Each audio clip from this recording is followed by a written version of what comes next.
tardes a todos y bienvenidos a la jornada Ciberseguridad Industrial, cómo proteger los entornos industriales frente a nuevas amenazas, organizado por la oficina Acelera Pyme de ITCAM en Ciudad Real. Soy Julia Belda y formo parte del equipo de marketing y comunicación de ITCAM y bueno, os doy la bienvenida y también en primer lugar quería agradecer la colaboración de Fortinet y el Ayuntamiento de Herencia por su colaboración en la organización de esta jornada de hoy y también por acogernos en el Centro de Formación y Empleo de Herencia. Y por supuesto daros las gracias también a vosotros por asistir. Bienvenidos, a tomar asiento por donde queráis. Bueno, esta tarde vamos a explorar cómo la ciberseguridad industrial se ha convertido en un elemento clave hoy en día para garantizar la continuidad operativa de las industrias, la protección de infraestructuras críticas y la seguridad de los procesos productivos. Durante la sesión abordaremos diferentes estrategias para proteger estas redes industriales y sistemas de control y también cómo integrar soluciones de ciberseguridad en todas nuestras empresas. Para ello contamos con Roberto López, líder de equipo de Ingeniería de Sistemas de Fortinet, Emilio Arteaga, que es técnico de Inteligencia Artificial y Computación Cuántica en ITCAM, y Mario Calonge, el responsable de IA y Computación del Dato en ITCAM. Antes de comenzar, quería recordaros de nuevo que esta jornada la organizamos dentro de las actividades del proyecto de la Oficina Acelera Pyme de ITCAM en Ciudad Real. Estas oficinas Acelera Pyme han sido puestas en marcha en toda España por Red.es, que es la entidad pública adscrita al Ministerio para la Transformación Digital y de la Función Pública a través de la Secretaría de Estado de Digitalización e Inteligencia Artificial. Por último, recordaros que al final de esta jornada os vamos a enviar a todas las personas inscritas una encuesta de satisfacción, simplemente para conocer vuestra opinión y seguir mejorando de cara a las próximas jornadas que organizaremos. Estamos también grabando la sesión y os enviaremos el enlace por si queréis compartirlo también junto a la presentación de los ponentes. Y bueno, os animamos también a seguirnos en redes sociales donde vamos también publicando todas las actividades que realizamos. Y ya sin más, doy paso a Mario y comenzamos la sesión. Bueno, bienvenidos de nuevo a todos. Yo voy a intentar ser breve y dejar paso a los que realmente saben de ciberseguridad. Soy Mario, como decía mi compañera Julia, soy el responsable un poco del departamento de IA, computación cuántica, ciberseguridad, pues un poco toda esa rama digital que intentamos impulsar desde ITCAM. Y me gustaría hacer un poco esta introducción para entender por qué hablamos, en este caso, de ciberseguridad industrial y qué importancia tiene hoy en día la ciberseguridad OT, qué diferencia hay con la IT que todos conocemos y todos pues es bien sabida por todos. Y también pues un poco explicaros qué servicios pues, ofrecemos para acompañar a las empresas de ITCAM en temas de ciberseguridad, ¿vale? Bueno, esto es un poco el orden del día. Como digo, voy a intentar ser rápido para dejar paso a mis compañeros. Y quería, pues un poco, como comentaba, ver un poco el punto de partida, qué diferencia entre IT y OT, que desde siempre ha sido dos mundos, pues quizá, como vemos aquí, en islas separadas. Por una parte estaba todo lo que se hacía en oficina, datos, correo, que sí estaba desde un tiempo a esta parte más seguro, sistema antivirus y demás. Y la parte de OT siempre es como que se hablaba menos de la ciberseguridad industrial, al final eran sobre todo entornos aislados, no tan unidos a lo que es la parte de oficina, datos y demás, pero hoy en día, sobre todo pues con el surgimiento de IA, herramientas de IA, analítica, sensores inteligentes, PLC, todo lo que es la fábrica inteligente, pues al final ha hecho que tengamos un ecosistema interconectado IT-OT y que sea necesario proteger nuestros equipos, nuestras fábricas, porque es quizá el mayor vector de entrada o una puerta nueva que se abre para poder ser atacados. Nosotros desde ITCAM hacemos muchas herramientas de IA para las empresas, por ejemplo, para control de almacén inteligente o incluso en líneas de producción y demás para temas de predicción y demás. Y al final lo que estás haciendo es unir pues, un poco el mundo de lo que serían las puras máquinas, la pura fábrica, la pura línea de producción con lo que sean los datos, la toma de decisiones y demás. Como decimos, estos dos mundos ahora están interconectados. De hecho, no interconectarlos pues, es al final un error porque es una gran mejora a todos los temas que hay de IA y demás. Y por eso queremos hacer énfasis en esta jornada en las herramientas que existen de ciberseguridad industrial y demás para que podáis un poco, o los que ya lo tengáis o los que no lo tengáis o los que estéis en ello, pues entender qué servicios existen, qué servicios ofrecemos nosotros, qué servicios ofrece Fortinet y demás, y pues poder llevar de esta jornada un poco la idea de cómo podemos proteger o qué debemos hacer o cómo debemos estar al día en ciberseguridad industrial sobre todo. Como vengo explicando, pues un poco ese gap de IT-OT ha desaparecido. De hecho, existe lo que se llama el riesgo invisible de que al final con un simple correo, un PDF malicioso que pues igual antes lo único que te hacía cifrarte unos archivos o hacerte un phishing y demás, y lo que único te paralizaban es ciertos datos o ciertos temas económicos, ahora al final lo que paralizan es toda la producción de una fábrica o una línea de producción entera o unos PLCs para un depósito. Al final lo que te hacen es paralizarte tu empresa, tu fábrica, y ahí es donde realmente se pierde dinero, porque se pierde trabajo, se paralizan trabajos, no se llega a tiempo, se pierden, por ejemplo, industrias químicas con ciertas mezclas y demás. Y es muy importante que sepamos bien que nuestra red interna, nuestra red OT/IT esté protegida, porque al final, por ejemplo, entrando por un correo malicioso, un atacante puede moverse por la red si no está bien protegida y atacar directamente con un PDF, entrar a vuestros dispositivos, a vuestra fábrica y reventarla, destrozarla, cifrarla, lo que en ese momento decidan hacer, ¿vale? Entonces, ¿cómo suele ser habitualmente, cómo se suelen provocar estos ataques? El famoso escenario de ransomware, ahora vamos a ver una captura de pantalla de cómo aparece eso, pero yo simplemente quiero que veáis esa idea del impacto real que tienen los ataques hoy en día, que ya no son los que pues, me pagan una factura a otro proveedor, a otra cuenta, sino que realmente están parando mi fábrica, están parando mi producción, están destrozando mi empresa realmente. Hay sistemas también muy importantes, sistemas heredados, sistemas maquinarios, por ejemplo, que nos han funcionado bien durante muchos años, tienen sistemas operativos antiguos o sistemas sin parches, y son al final son caramelos que decimos para los hackers, son vectores de entrada que no tenemos protegidos, que creemos que han funcionado bien durante este tiempo y no hace falta tocarlos, pero realmente si estamos interconectando todos nuestros activos en nuestra empresa, es un vector de ataque sencillo, un caramelo, para que los hackers, en este caso los maliciosos, puedan hacer daño real y trascender de ese daño de la pantalla o del correo y demás.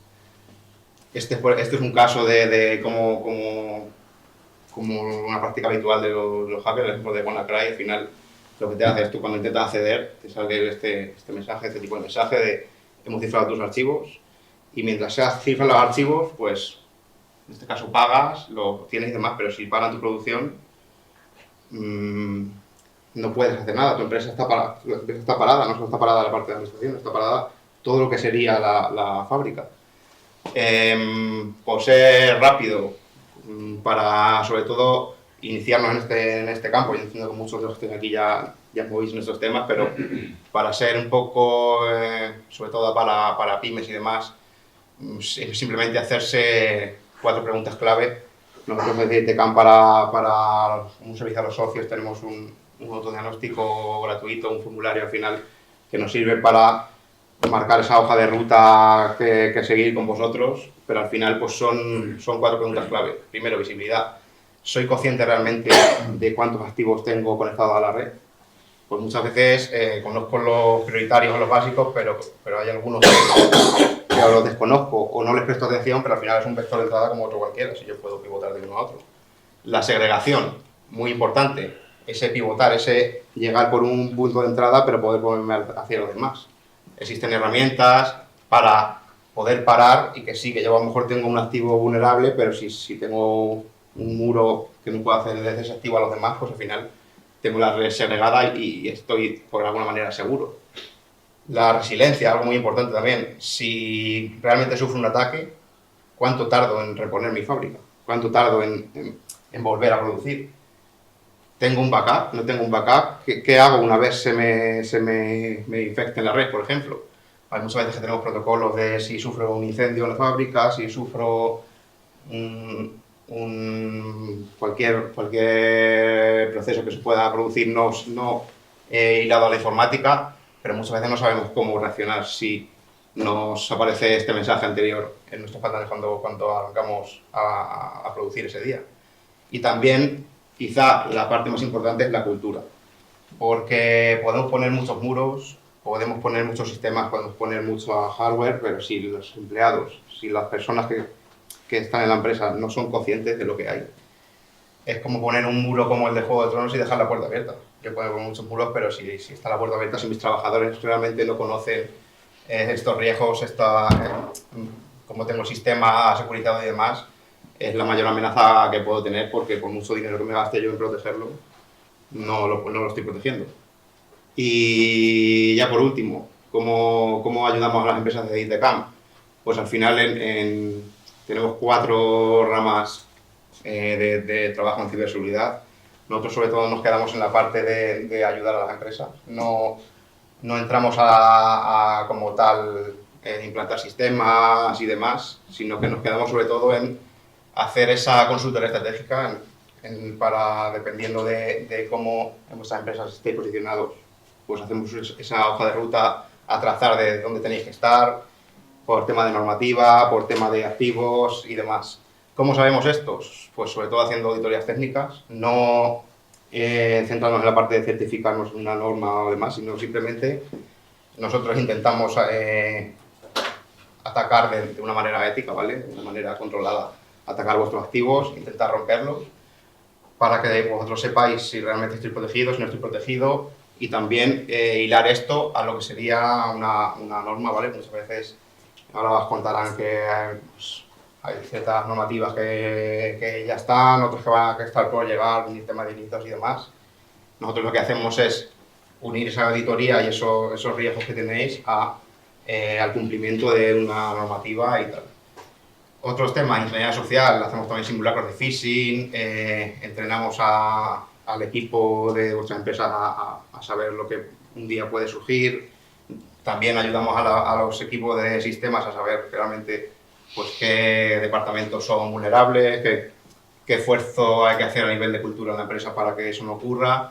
Y también, pues, muy llegado a esto, el tema de formación a medida, de capacitar ya no a nivel técnico para que vuestros trabajadores puedan hacer, por ejemplo, auditorías propias, sino a conocer las herramientas, a conocer los sistemas, a conocer qué es esto de la ciberseguridad a nivel general, pero porque estamos todos un poco, pues, más o menos hilados y un poco en consonancia de la empresa. Y por mi parte, pues esto es todo lo que quería poner en antecedentes. Y ya dejo paso a mi compañero que hable más de temas de normativa, más técnico, que es adentro un poco más en este mundo de la ciberseguridad. Muchas gracias.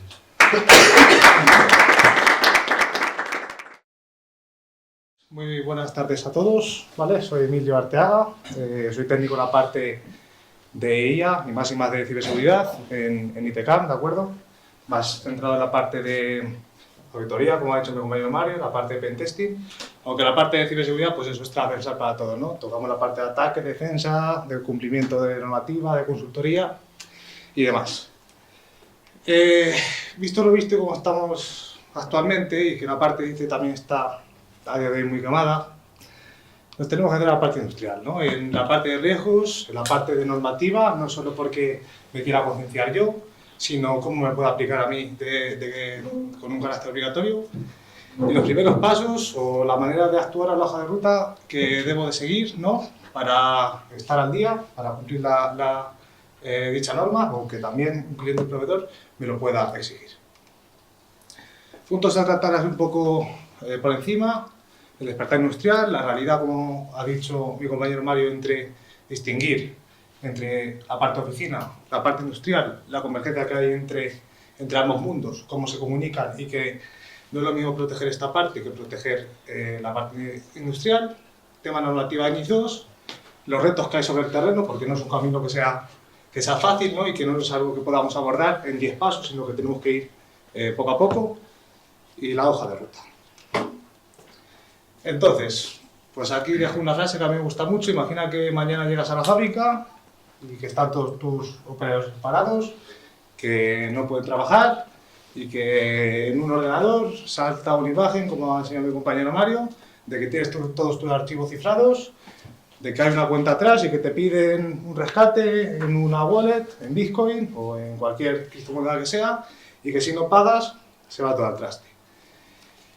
Como digo, la máquina no arranca, el sistema de pedidos o el sistema industrial general está cifrado y el fabricante no puede mostrarte para darte soporte. Entonces, como ha dicho mi compañero, si no tenemos un plan de contingencia, no tenemos un plan de recuperación ante desastres, o no sabemos cómo actuar, en ese caso pensamos, ¿qué hago? De primeras, ¿a quién tengo que llamar? ¿Cuánto cuesta cada hora que estoy perdiendo por tener a la gente parada o tener un sistema cifrado? ¿O qué tipo de datos de información puedo tener? ¿Y qué vale esa información y qué pueda perder? Son preguntas que hay personas que nos las hacemos, no somos precavidos y nos las preguntamos antes, y que otras pues se las pregunta cuando de verdad pasa. Nosotros nos vamos a centrar en la parte primera, ¿no? en estar preparados antes de que pueda pasar, porque pensamos que esto siempre le va a pasar al vecino, que a lo mejor a mí nunca me puede llegar el día de mañana, pero igualmente nadie está exento de que le pase. Igualmente, ciberseguridad al 100%, como digo, no existe. Entonces, datos del año pasado en España, recogidos por el INCIBE, casos 122.223, aquí en España, bueno, en Castilla-La Mancha no tenemos un equipo de respuesta a accidentes, no tenemos un CSIRT, pero bueno, a nivel de INCIBE o del Centro Criptológico Nacional, 122.223 casos, más que el año anterior y pocos me parecen, sinceramente. A nivel de tiempo, uno cada 4 minutos y medio. Y el 19,4% de los sistemas ICS en España bloquearon ciberataques solo en Q2 de 2025, ¿vale? Según dice Kaspersky. Entonces, la mayoría de las víctimas, empresas de menos de 250 empleados. ¿Por qué? Y centrándome en la parte de cadena de suministro.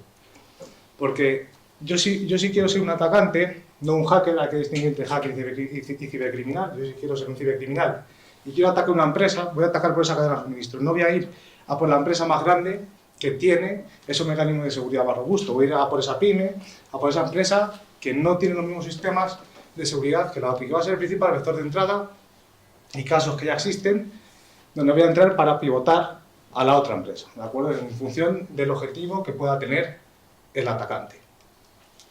Aquí me gusta poner un caso, no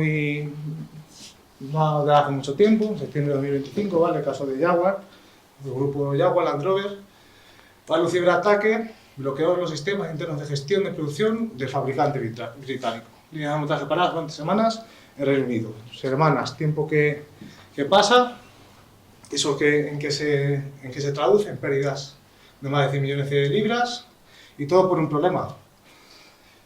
La red plana, nada, no tenemos segmentación. El ataque, ¿cuál puede ser? Por diversos tipos.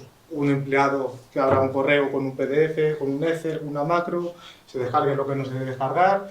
Sobre todo también casos de QR que veo muchos, vemos un QR y te da tentación, voy a escanearlo, pinchar un enlace donde no debe pinchar.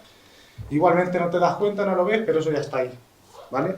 Eso ya está ahí, el atacante que está ahí no te lo va a hacer en el mismo día. Va a estudiar, va a analizar tu red, va a ver cómo funcionas, con quién te hablas, qué proveedores tienes, y a partir de ahí te va a hacer un estudio y vas a ver dónde te va a hacer daño.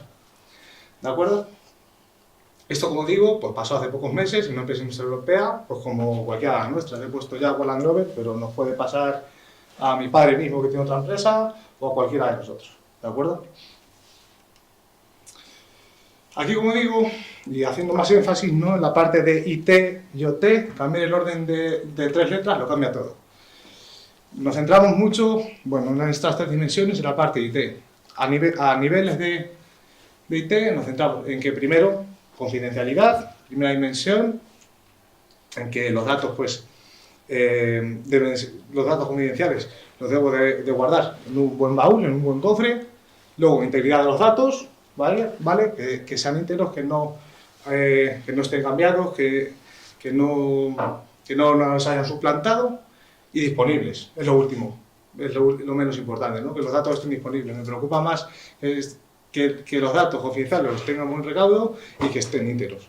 Pero aquí en la parte industrial cambia ese orden cronológico. Primero me centro en la disponibilidad, porque básicamente en la parte industrial es donde, dicho De esta manera, donde sale dinero, entonces me interesa de que esté disponible y de tener a la gente en funcionamiento. Lo segundo, en el mismo nivel, me interesa que los datos estén íntegros, que estén todos ahí. Y luego la tercera parte, la confidencialidad, es lo que menos me importa. Si os dais cuenta, lo único que he cambiado ha sido eso. Me interesa más que estén disponibles a que tengan la confidencialidad de lo mismo. Y como digo abajo, en IT pierdes datos si no te paras una línea de producción entera.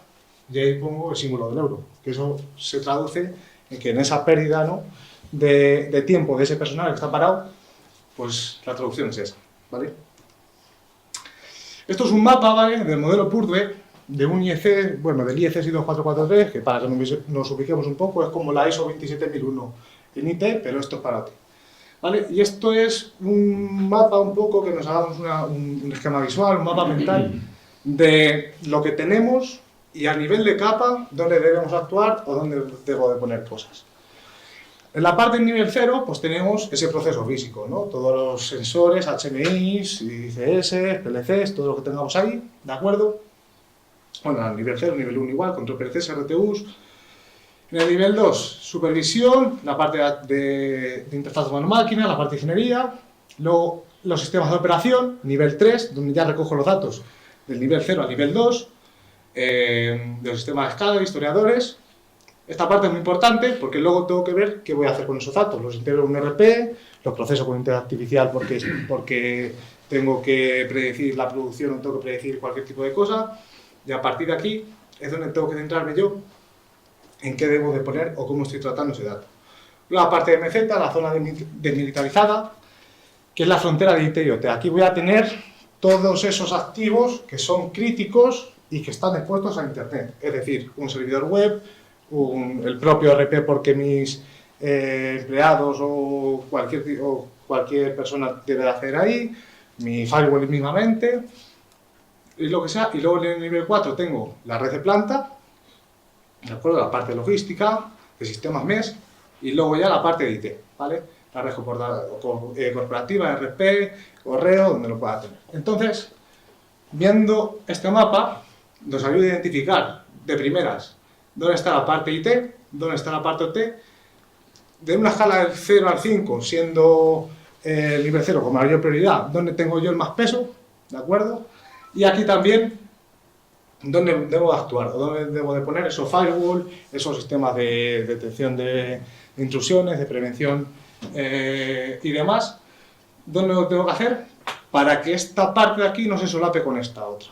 Es decir, donde tengo que mantener una segmentación. Igualmente, manteniendo un ejemplo, si llega una persona a mi empresa, tengo una wifi de invitados, que esa wifi está segmentada, que esta parte, si por ejemplo tengo PLCs que tienen acceso a internet o dispositivos IoT, me daría lo mismo, pues que no se comunique con esta parte y que esta parte de aquí igualmente no se comunique con esta y con esta lo justo, porque esta es la que tiene acceso a internet. Entonces, si entramos por aquí lo justo y por aquí nada, ¿de acuerdo? ¿Qué pasa también? Que los protocolos que tenemos diseñados, no solo centrarnos en los industriales, Modbus, NP3, Profibus, Profinet o el OPC clásico, son protocolos que nacieron antes de que existiera Internet. O sea, yo no había nacido. Igualmente en centrarnos en la parte IT, un protocolo de correo o servidores MTP nació para garantizar un intercambio de información, pero no para dar una seguridad, no para dar una autenticidad, ¿no?, como indico aquí, sino autenticación activa, sin cifrado en tránsito, y que cualquiera en la red puede dar órdenes a un PLC. No es lo mismo estar en una red de IT, que puede inyectar paquetes, que aquí. Aquí puede inyectar el paquete que yo quisiera. Igualmente, centrándonos en esto y viendo que los protocolos de OT no son lo mismo que IT, no podemos proteger la infraestructura IT como lo hacemos con la OT. He visto casos de sistemas de producción, poner un antivirus a cualquier tipo de dispositivo que sea, un antivirus de un ordenador de IT. No, eso no funciona así. Ese dispositivo en concreto funciona de otra manera, habla con las máquinas con otros protocolos y se debe proteger de otra manera. Igualmente también, como ha dicho mi compañero Mario, sistemas legacy. Tengo mi PLC o el dispositivo que sea, con un Windows XP, con un Windows 98, con un Windows 7, con un Windows Vista, me da igual. Me sale más caro migrar de ese sistema a otro nuevo o puedo tener un problema con ello, vale, pero yo lo tengo en cuenta. Tengo que ver el riesgo que tengo que asumir y cómo debo de proteger eso igualmente.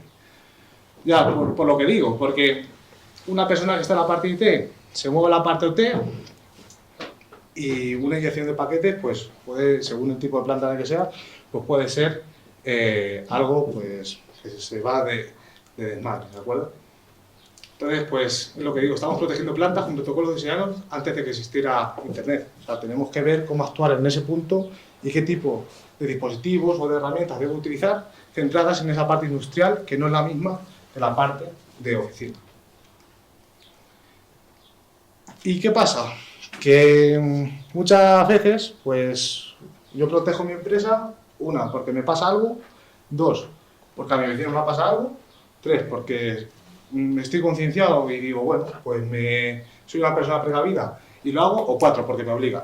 Entonces, la NIS 2 viene NIS 2, esquema nacional, me daría lo mismo, viene un poco a ver que los de arriba están viendo, vale, están pasando cosas que yo tengo que tener una regulación de esto, de qué tipo de empresa tengo, en qué sector está, con qué tipo de datos estoy trabajando, sobre todo también la parte de inteligencia artificial, que eso va por otra rama, pero igualmente aplicaría. Y como digo, cuando proteger deja de ser una buena práctica y se convierte en obligación legal, ¿no? A lo mejor cualquier empresa pues no quiere aplicar ciberseguridad, pero como digo, por la parte de la cadena de suministro, mi cliente, mi proveedor, oye, me exige directiva NIS 2 y si no lo tienes, pues me cambio de proveedor, no hay más. Entonces, ¿dónde estamos exactamente? La NIS 2 salió en la directiva, quiero recordar, bueno, se trató aquí, en la línea temporal, en enero de 2023, entra en vigor en la Unión Europea, y bueno, desde enero de 2023 hasta el día de hoy, pues arriba en el Congreso de los Diputados, pues han estado un poco perdidos y no se han centrado en hacer la transposición en el BOE, pero eso no quita que a mí no me afecte o no deba de cumplir con ello. Hasta, bueno, estamos por aquí, la entrada de vigor esperada es de este año, ¿vale? En 2026, y como digo, eso no quita que no me afecte. La ley no está publicada en el BOE, pero la directiva europea ya es vinculante. Y tras eso, me pregunto yo, ¿esto me afecta a mí? Pues bueno, tengo que ver quién soy, con qué sector hago, qué actividad hago, ¿de acuerdo?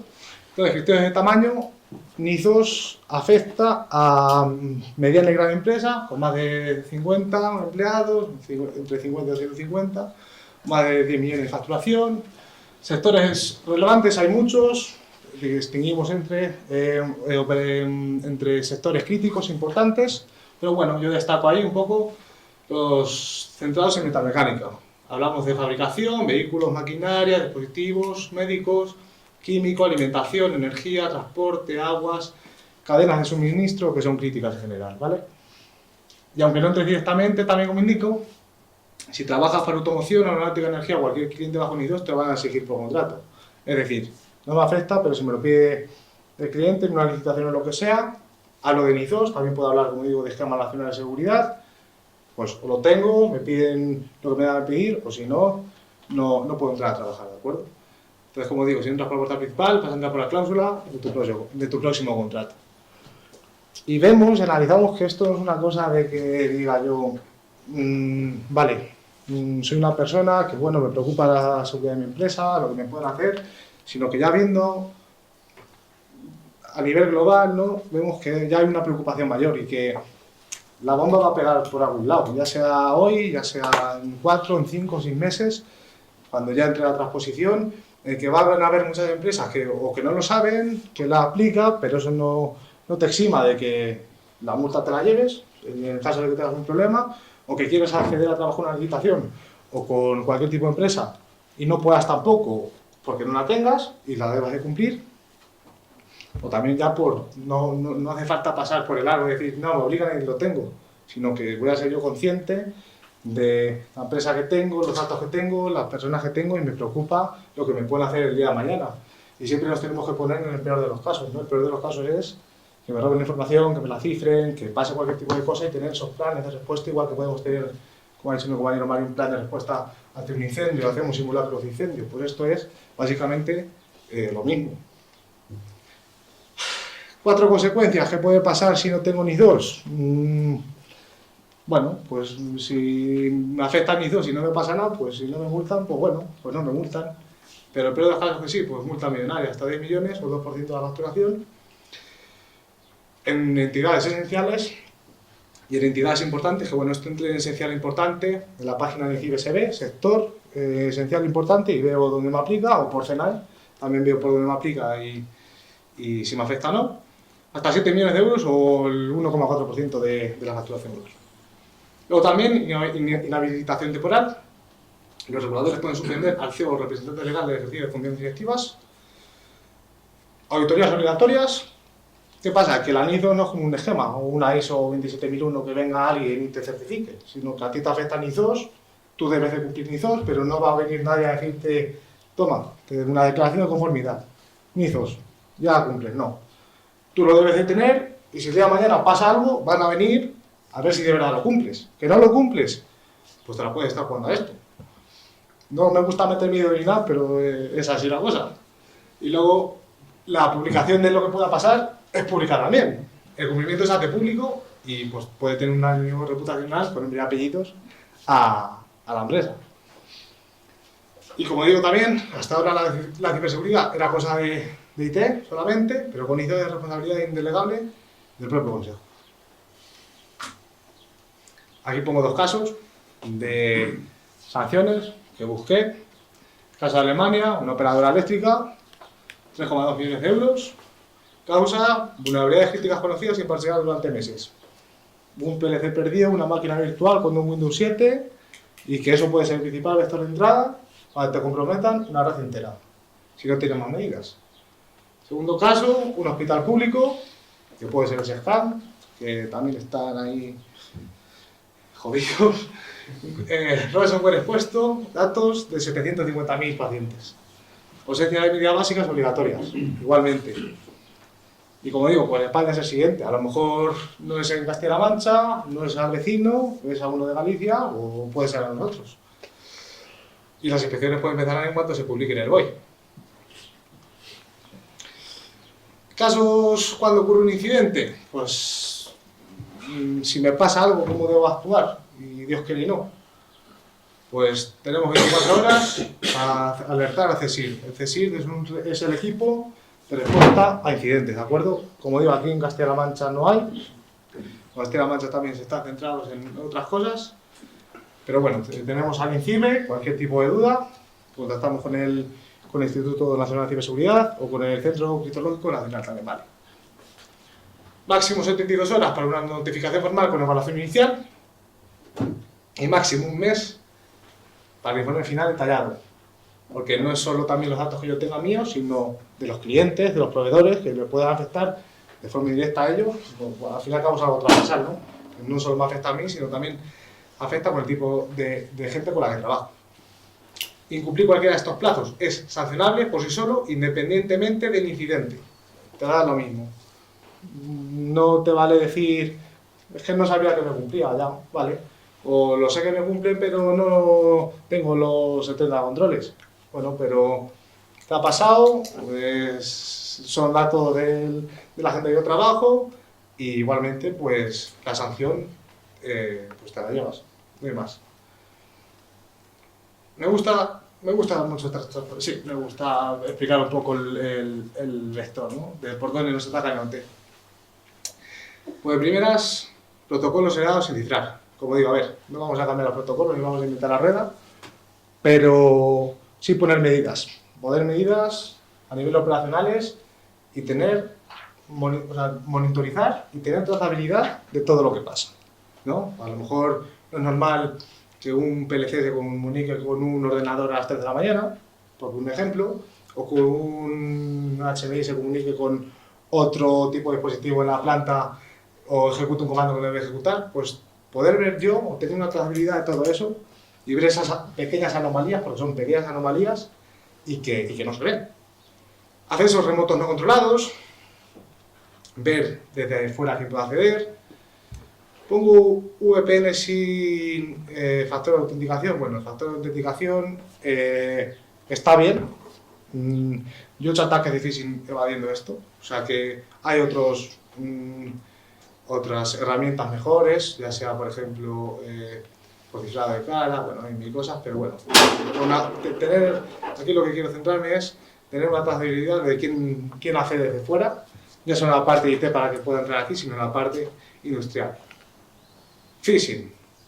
Phishing, pues esto es el factor humano, esto es el 70 o el 80%. Nos gastamos en ciber miles de euros, pero no estaría mal también hacer un simulacro de ver en mi empresa a quién puede picar, ¿no? Un PDF, como digo, un correo cualquiera, suplantando mi dominio, que aparte, que no suplantando mi dominio que puedan comprar uno parecido al mío, sino que yo no tenga los protocolos de correo bien configurados para mi propio dominio y me lo suplanten. Que a partir de aquí el empleado pues vea o sea consciente o pregunte antes de abrir algo, de descargar algo, de introducir las credenciales donde las debe introducir, incluso también herramientas que evitan esto, los DLPs, prevención de datos, el tipo de archivos que me puedan venir, de qué dominio vienen, de qué IPs, herramientas también que te permiten, no te lo van a evitar, pero te permiten también tener una trazabilidad de ello y tener un control de todo eso.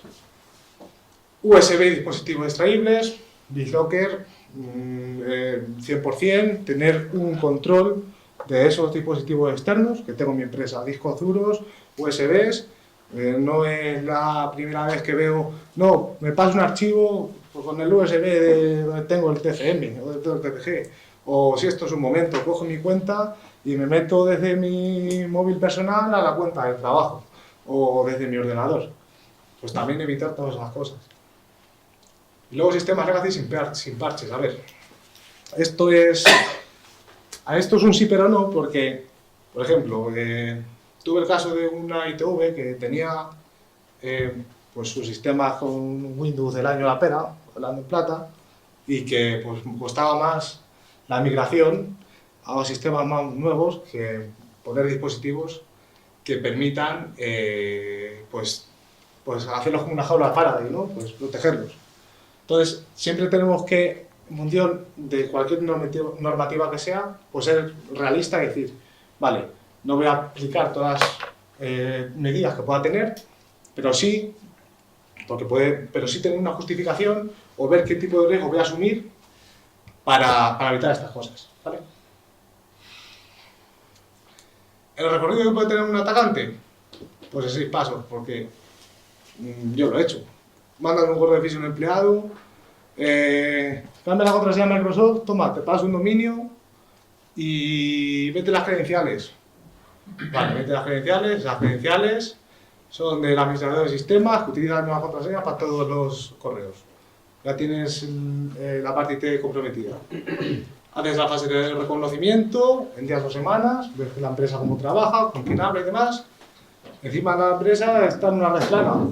Paso de IT a OT, me muevo lateralmente, comprometo el PLC o el tipo de dispositivo que sea y para la producción. Yo siempre me quedo aquí, lógicamente, no paso aquí porque no es viable, pero como digo aquí, ¿no? El atacante no apunta al PLC el primer día, apunta a un correo de oficina, si apunta a un correo de oficina, si ve que lo que hay en internet puesto no prueba, o sea, prueba pero no puede, primero prueba a ver qué tienes expuesto en internet, que ve que no puede ir por ningún lado, ¿vale? Ya tira por el factor humano.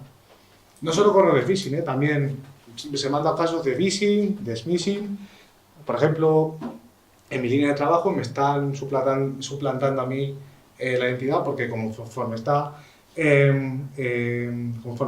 configurado el sistema de telefonía, que no se puede cambiar tampoco, pues pueden hacer de que a ti te llamen en un teléfono y que a la persona que te tiene agregar aparezca que te está llamando esa persona, pero no, es otra.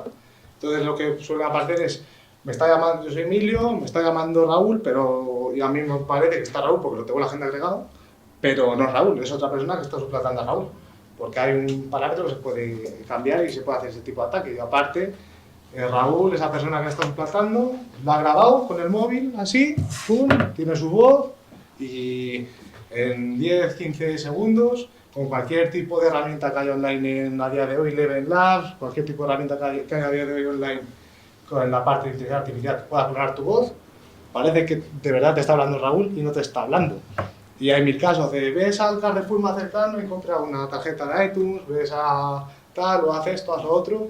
Digo, muchas veces una persona nueva, porque monitoriza quién entra, quién sale, una persona nueva no sabe con quién tiene que hablar o a quién tiene que ir, pues muchas veces piensa que el que le está hablando es esa persona, que puede ser su responsable, su coordinador y demás, y la acaba haciendo las cosas.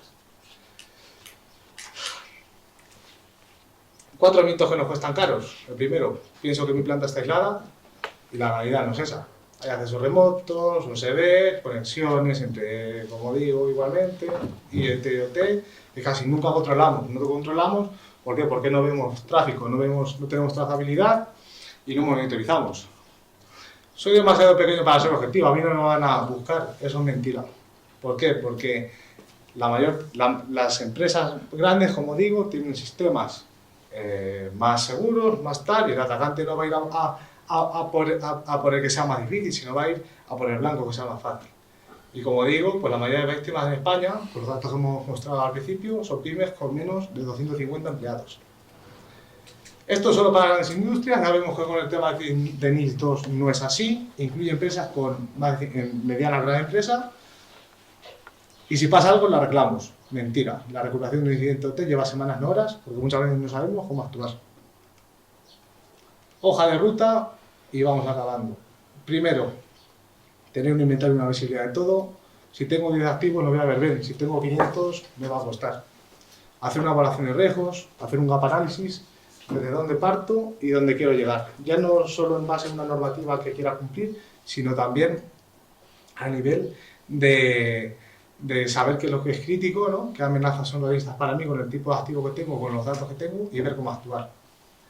Marcos tazos, segmentación de redes.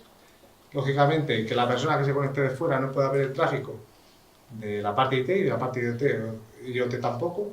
Control de accesos y monitorización y respuesta. A ver siempre lo que pasa en mi empresa. Entonces, la pregunta no es si te van a atacar, es cuándo y de verdad si lo vas a notar o no. Las amenazas son reales y crecen, Nizo ya está aquí, aunque no esté las transiciones ya está aquí. Y hay un camino claro: inventario, segmentación, política de accesos, monitorización y trazabilidad. Y ya está. Muchas gracias. Aquí tenemos...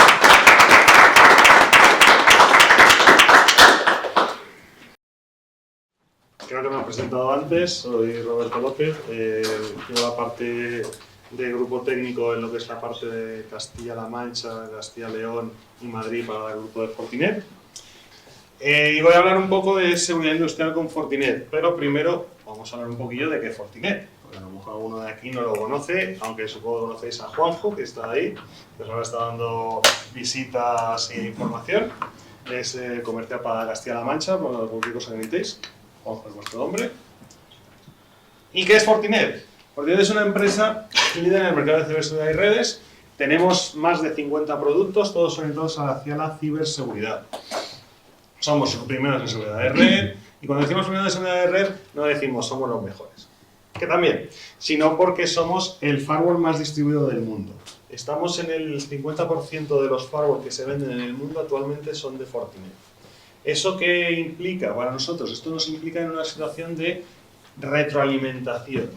Todo lo que es la información que está pasando por esos firewalls, vamos a detectarla y vamos a alimentar nuestra inteligencia para poder ofrecerla a los clientes. Y también eso significa que nosotros tenemos esa capacidad de ir desde lo más pequeño a lo más grande. Es decir, nosotros estamos encantados de estar aquí y tenemos productos para clientes de herencia en Ciudad Real o de cualquier otra parte de Ciudad Real. De una forma funcional, ¿verdad? La mosca me ataca ahora. Tanto funcional como, ya decíamos que esto no puede ser.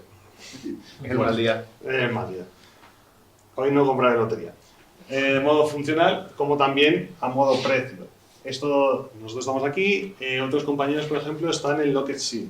Lockheed Seal es, son los mayores ejercicios de ciberseguridad realizados por parte de la OTAN. Este año, por ejemplo, han cogido también países de lo que eso llaman la parte de Asia, es decir, ha venido de Singapur, de Vietnam y todo eso. Son ejercicios de ciberdefensa y ciberataque que se realizan. Y creo que está bastante bien por nuestra parte de decir que la OTAN confía en coger y establecer ciertos sistemas para la ciberdefensa con el producto de Fortinet. Estamos por todo el mundo, amplia presencia global, incluso con lo que llamamos data center. Fortinet no se apoya en data center externos. Sí nos apoyamos en data center externos, ¿para qué no? Pero también tenemos data center propios. ¿Qué diferencia eso con respecto a otros fabricantes? Eso significa que te garantizamos lo que es la parte del precio. Esto pasó a principios de año, AWS, tenemos también cosas en AWS, pero no nos vimos afectados, decidió que, pues oye, mi máquina cuesta más. Como los chips me cuestan más por esto de la inteligencia artificial, a partir de ahora, unilateralmente subió el precio. Y después de AWS fue Azure. Creo que Google fue el que no llegó a subirlo en ese momento. ¿Qué ocurre si yo te estoy dando un servicio a partir de estas nubes? ¿Te tengo que subir el precio o tengo que perder dinero? Con lo cual, eso nos da una ventaja en cuanto a que nosotros, los acuerdos a los que llegamos, vamos a poder mantenernos en el tiempo. Además de que vamos a mantener unas latencias más bajas.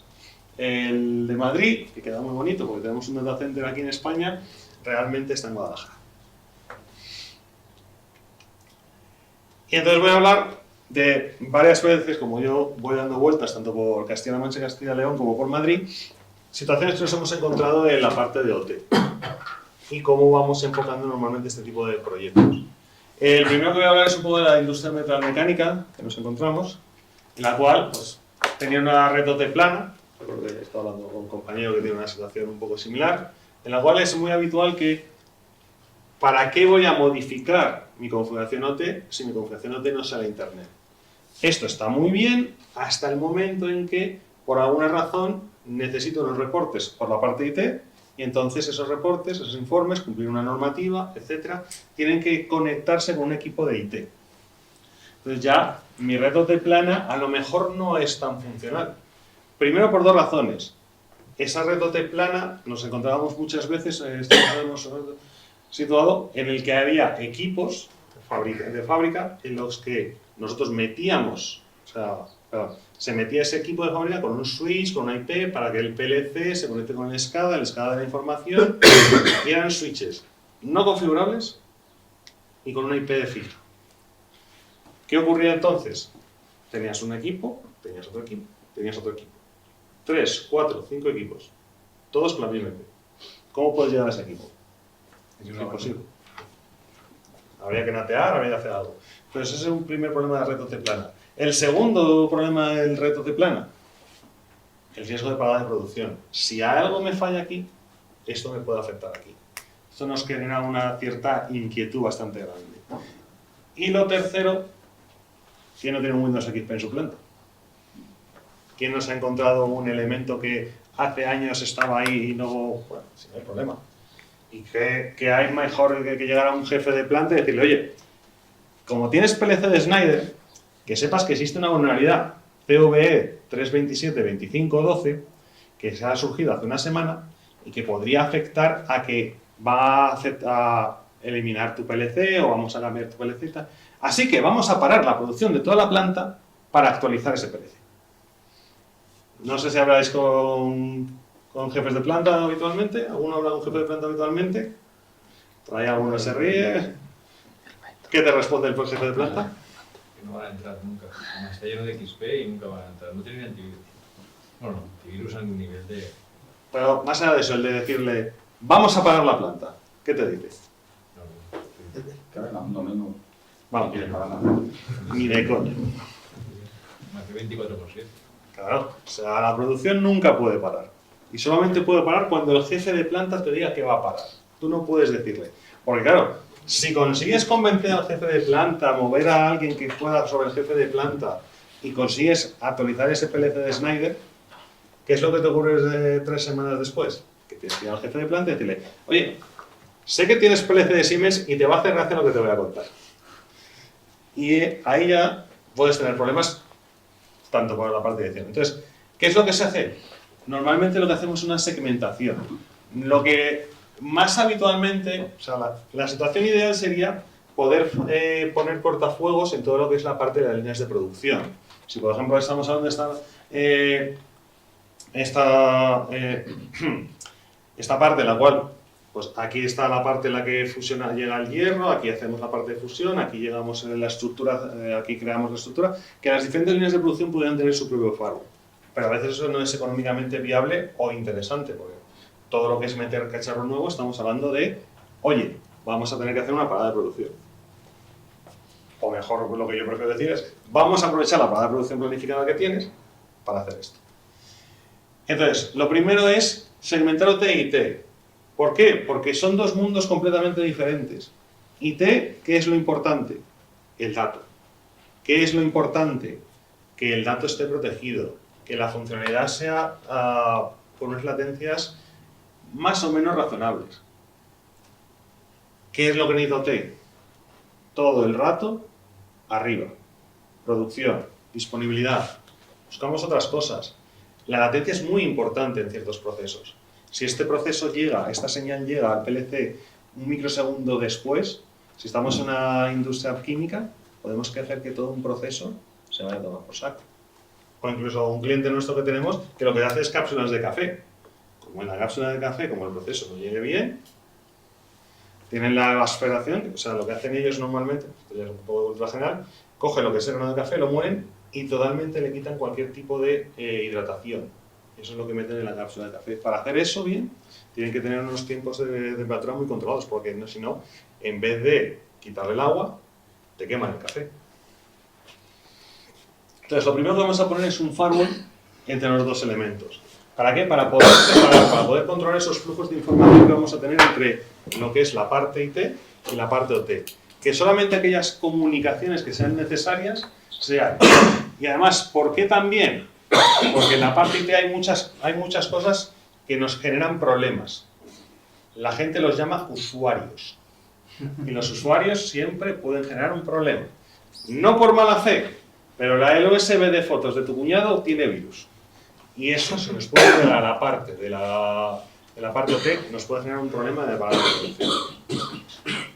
Lo siguiente que vamos a hacer es, no podemos hacer a lo mejor esa línea de producción con una protección adecuada, pero sí podemos a nivel switch, y los switches los vamos a tener que poner para hacer la conectividad de red, hacer esa microsegmentación. ¿Qué vamos a hacer exactamente? Vamos a microsegmentar a nivel de switch. Vamos a hacer la configuración de tal forma que en la VLAN 25 todo pueda llegar y salir. Pero en la VLAN 27, donde están mis PLCs, ¿por qué un PLC tiene que hablar con otro PLC? Es lógico que un PLC hable con una escala. Es lógico que un termómetro pase una cierta información hacia una máquina de control. Pero ¿por qué los diferentes, si estamos en un supermercado, por qué una balanza de peso de frutas tiene que informar a una caja? Es cierto que los dos tienen que comunicarse con un nodo central, en el cual en ese nodo central recojamos la información de los precios de las balanzas de frutas para que nos hagan el etiquetado, como el precio de las cajas cuando estemos pasando, qué número de componentes tenemos que enviarle y reponerle, y al mismo tiempo qué precio hay. Pero ¿por qué una balanza tiene que hablar con una caja? No es necesario, podemos dividirlos a partir de ahí, bloquearlos a nivel de VLAN, de tal forma que todo nuestro tráfico, sea del puerto que sea, tenga que subir al firewall y el firewall decida dónde podemos o no podemos comunicarnos. También podemos hacer control de acceso, pero control de acceso limitado. No sé si alguno habéis estado implicado en un proyecto de NAC, de control de acceso. No. Bueno, lo habitual es, cuando vas a un sitio como este edificio, tú puedes mirar, aquí tienen lo que es la parte de Aruba, el enchufe sería bastante complicado de quitarlo. No sé si por ahí hay alguna otra toma de red. El tema es, en una fábrica no es tan fácil controlar, hay gente moviendo, hay gente pasando por ahí, hay bocas. Pero también es cierto que una ventaja con respecto a la parte IT en cuanto al control de acceso es que no hay muchos elementos extraños. Yo estoy aquí y yo tengo un Dell. Este equipo, por ejemplo,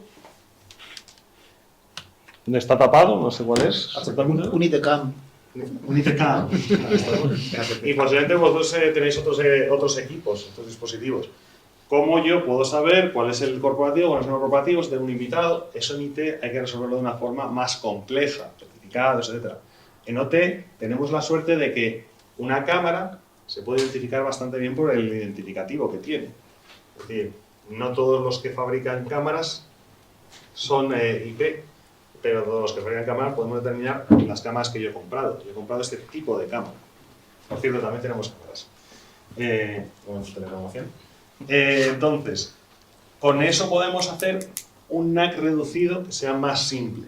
Es decir, a través de los switches y los firewall, yo determino qué fabricante es y de ese fabricante es el que yo permito en esta boca.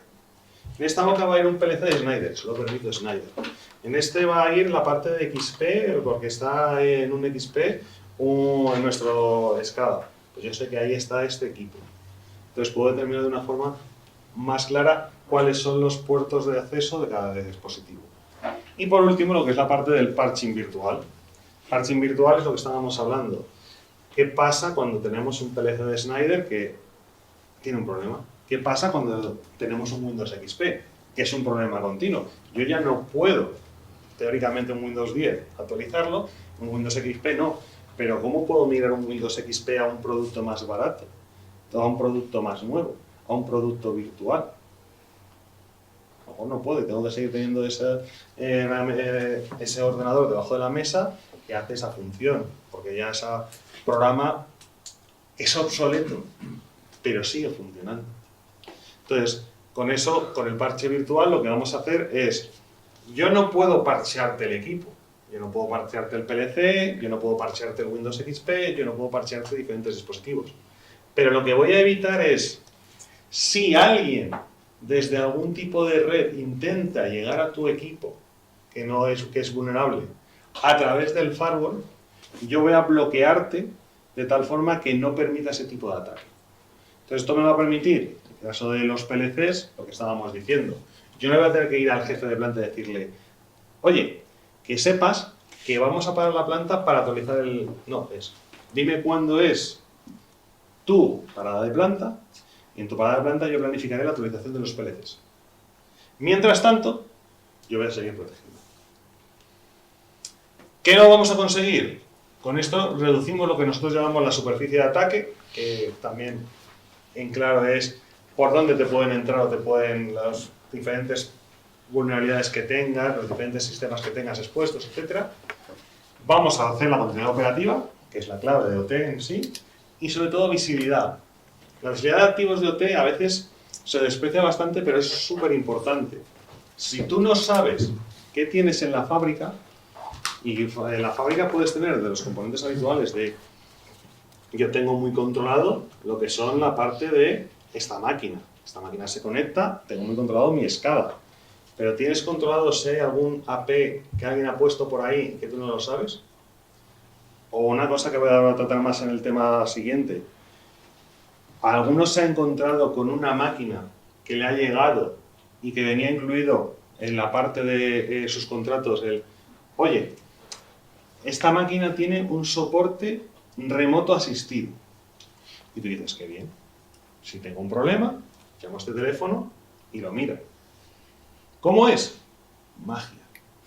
Y la magia consiste en que esa máquina que está conectada a tu red OT tiene conectada una 5G que está conectándose a Internet y tiene un túnel VPN. No te preocupes, es un túnel VPN, no pasa nada. No securizado contra el fabricante. De esta forma, visibilidad de activos. Saber exactamente qué tienes como elementos de red en tu red OT.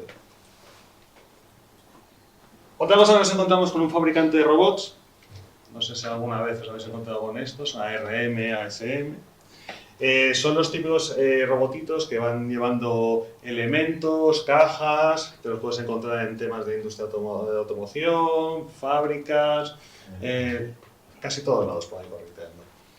Este los fabricaba. Bueno, pues fabrica todavía, gracias a Dios. El problema que tiene es que ellos diseñan todo lo que es la parte del hardware del robot, ellos diseñan todo lo que es la construcción del robot, y ellos incluso diseñaban algunas máquinas de las que construían el robot, pero no todas. Y con que se encontraban con que esas máquinas, pre-pandemia, cuando tenían un problema, llamaban, decían, tengo este problema, y un mecánico llegaba en 1 o 2 días, me revisaba y les decía qué pasaba.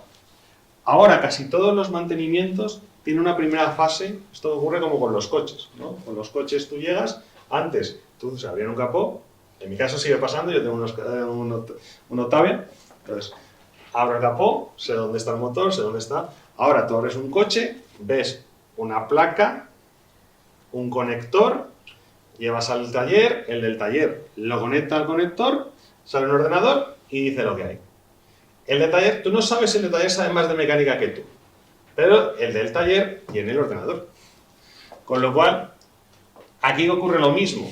Ahora mismo, todo lo que son la parte de soportes, muchas veces lo que te encuentras es que te dicen, déjame entrar y lo miro. Y si es un problema mecánico, porque a lo mejor es un problema de software, si es un problema mecánico, alguien irá o te enviaré el reemplazo. ¿Qué pasa con esto? Muchas veces lo que estábamos enlazando con el caso anterior. En el caso anterior, el OT de repente no tiene internet. ¿Cómo le doy internet? Atravesando IT. Si lo hacemos descontrolado, es lo típico, es decir, tiene que pasar el de mantenimiento de no sé qué. Vale, venga, te doy la IP, que se mete una VNP, pa. No tienes control de eso. Y es un riesgo. Es un riesgo en cuanto a que tú has creado un acceso a un grupo, muchas veces es un grupo, no es una persona. Porque el mantenimiento me lo va a dar Schneider, el mantenimiento me lo va a dar Siemens, el mantenimiento me lo va a dar Rockwell. Entonces esa persona se va a conectar, pero ¿quién es Siemens? No sabes si es Juan o es Pedro. Vas a tener el problema de que esa VPN, si no está bien securizada, van a poder entrar, están entrando en tu red interna y van a poder hacer saltos laterales entre diferentes elementos. Entonces, para eso, lo principal es tener sobre todo una VPN centralizada, un sitio de control que hemos dicho. Lo primero que hay que hacer, cuando hemos hecho la visibilidad de activos, si estos fabricantes nos dicen, no te preocupes, que yo te mantengo el soporte y no sabes cuál es, pregúntale cómo se va a conectar. Y si se va a conectar por un 5G, o se va a conectar de otra forma, un TeamViewer o cosas así, no. Esta es mi VPN y tú te vas a conectar aquí. Van a generar alguna vez alguna resistencia, pero por mi experiencia, sí, lo hace. No tiene ningún problema. Además,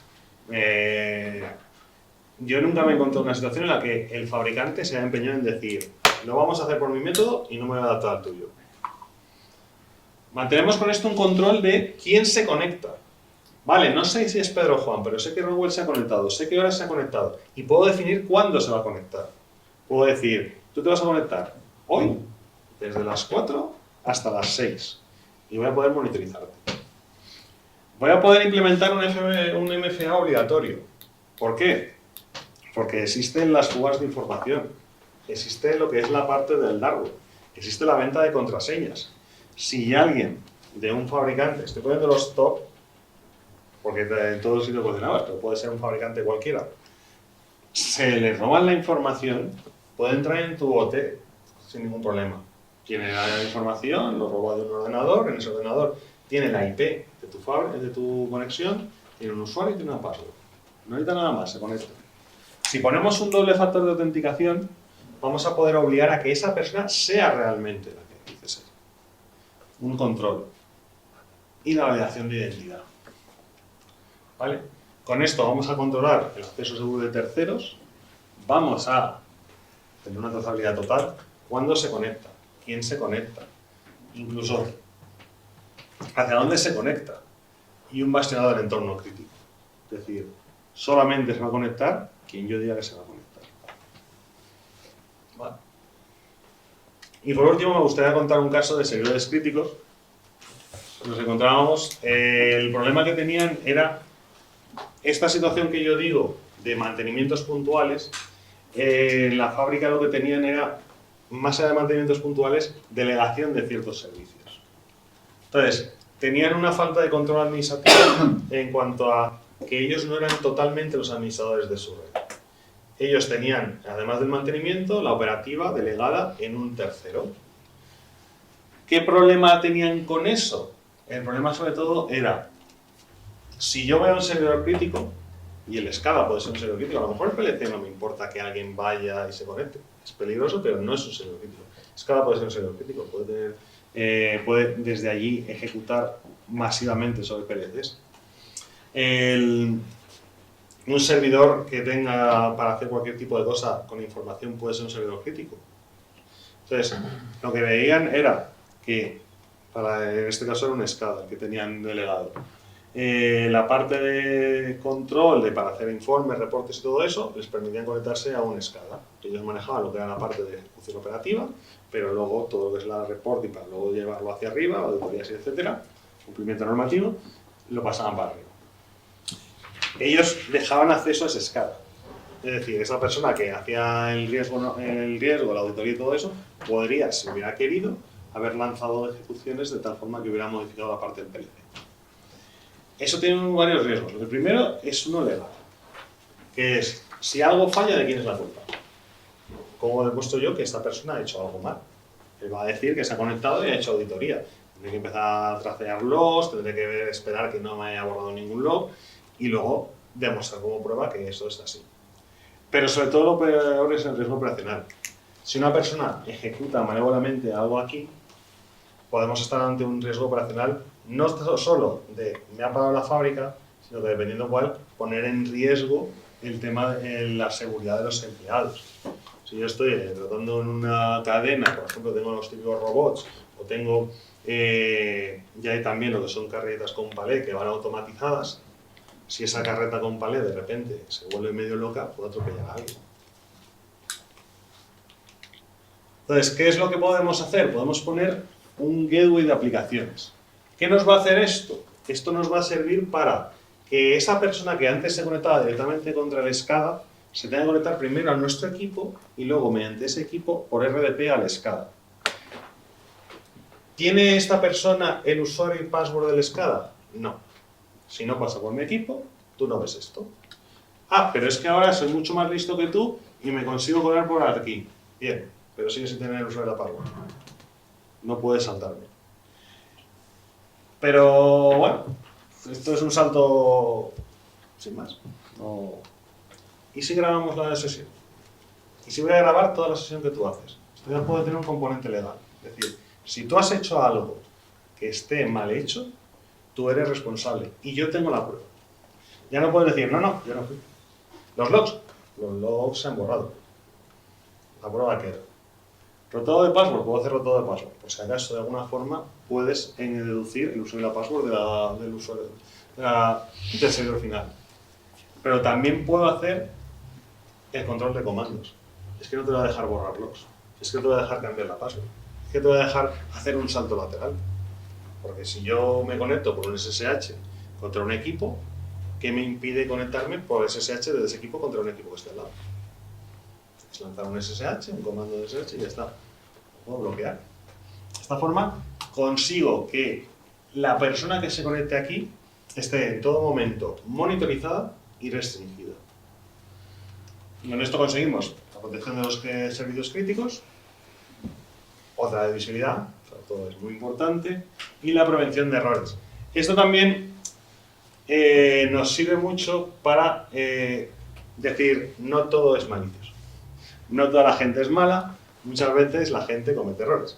Entonces, esto también esta herramienta también es muy útil a los clientes para el momento en el que más de una persona gestiona un equipo.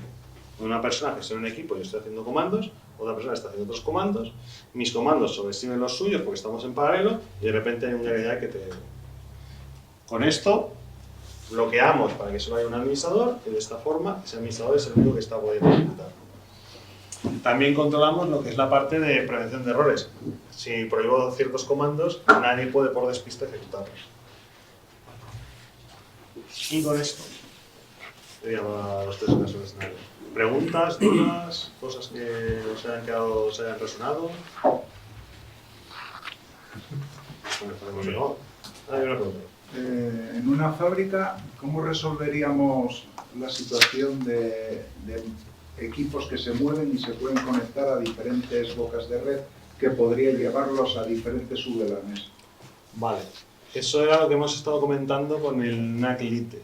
Es decir, si tú tienes establecido, por lo menos nuestros productos lo pueden hacer, en la parte de los switches, tú configuras el decir, este equipo pertenece a la VLAN 14. Y si tienes configurado en las bocas de los diferentes switches, en la parte de NAC Lite, cada vez que tú muevas ese equipo va a reconocer que es este fabricante y entonces ponerle en la boca de la VLAN 14.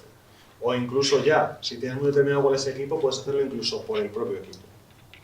¿Y en qué se basa? ¿Mirando la MAC del equipo, por ejemplo? Mirar la MAC del equipo. ¿Y cómo funciona Virtual Patching? ¿Dónde corre Virtual Patching? ¿En el firewall o dónde? Es una parte del IPS del firewall, ¿vale? Entonces, en la parte de lo que es el tráfico, el firewall estaría mirando el tráfico y cuando detectara una vulnerabilidad que unas firmas, un tipo de comportamiento, por la parte del IPS y Application Control, que se identificara con un tipo de ataque conocido, porque esto no son día cero. Con Virtual Patching lo que vamos a hacer es proteger de elementos, pues una vulnerabilidad que es conocida de Schneider, una vulnerabilidad que es conocida en el protocolo Modbus. Todo eso, si de repente en el Modbus estamos viendo cosas, estamos diciendo, oye, aquí hay algo raro. Incluso son parametrizables ciertas firmas y, por ejemplo, en el Modbus podríamos, en el protocolo, reconocer los registros. Si tú en el PLC dices que tu funcionamiento es del 1 al 10, ¿por qué está intentando escribir el 11? Yo lo bloqueo. ¿Por qué están intentando hacer una conexión de tal modo que están realizando un inicio de conexión, pero luego no hace una contestación actual, sino que hace lo que sería 2 pasos hacia adelante? Vale, hay una vulnerabilidad que, aprovechando eso, hace un escalado de privilegios, yo lo bloqueo. Y suponiendo que tengamos una fábrica limpia, que no haya nada malicioso, Virtual Patching tiene algún modo de autoaprendizaje, es decir, que se queda escuchando la fábrica un mes entero, ve el tráfico, cómo se mueve, se lo aprende.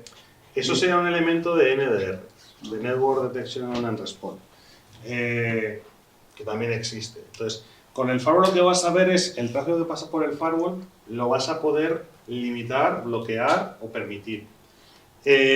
También vas a poder aprender un poco lo que hay por debajo.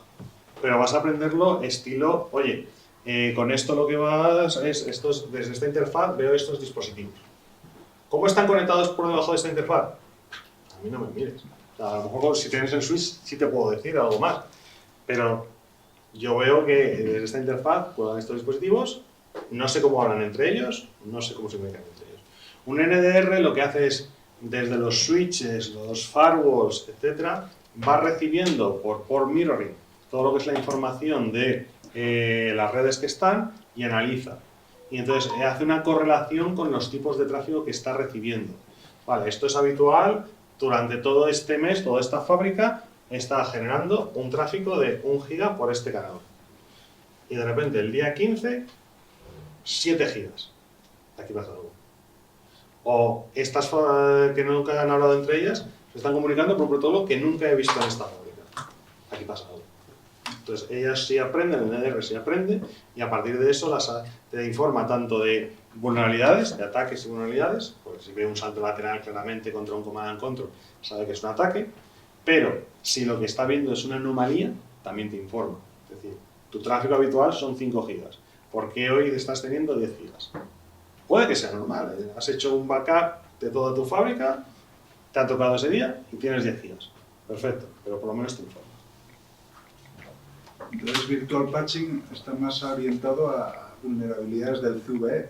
Sí, está orientado sobre todo, o sea, el beneficio del Virtual Patching es que seas tú el que define cuándo hay que parchear, si es posible parchear.